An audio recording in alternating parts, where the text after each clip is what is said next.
Hi, Pastor Nathan Deck with your hashtag Better Together devotion for this week. This week, I want to talk about what it means to be a tribe called love. That is, what does it mean to gather a group of people around you that truly care for you, offer you opportunity to serve, and make a difference in the world? One of the things that characterizes a tribe called love is what First John's community called koinonia. I would call that, in a modern understanding, an affinity.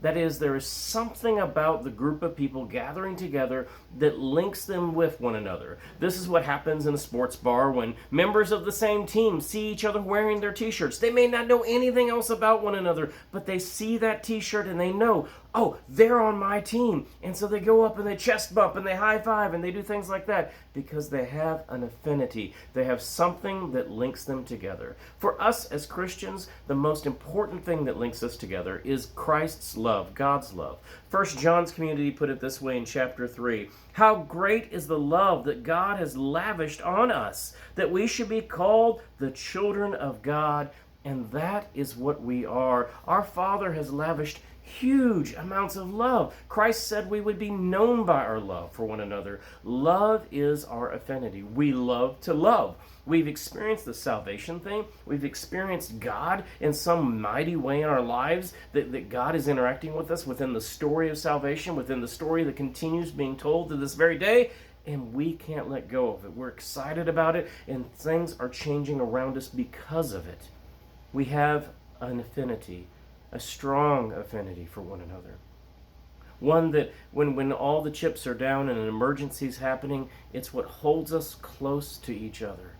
Now, a lot of us went through the past 3 or 4 years of strife and politics and then pandemic and all kinds of other stuff, and that affinity was really tested. It was really tried. And those of us who stayed together, those are the ones, I really do want to say this, who had an affinity for one another, who saw the love of Christ beyond all else being important, and stayed true with one another. Now, there's other folks who fell away, and maybe we didn't care for them the way we should have. Maybe we didn't express the love we should have, and that's why you didn't hang out with us. Well, now's the time to come back. Now's the time to expressively come back and receive this love again, because all are included in God's house. All are called these children of God. We know we are children of God. First John's community says, because of the koinonia, because of the coming together, because no matter what else we have that's different, we love one another because God loved us. The most important thing, first and foremost, in a tribe that we're creating around us to care for us, to be with us in our journey of faith, is to have a strong affinity for one another. When we do that, we're on our way to being better together. Amen.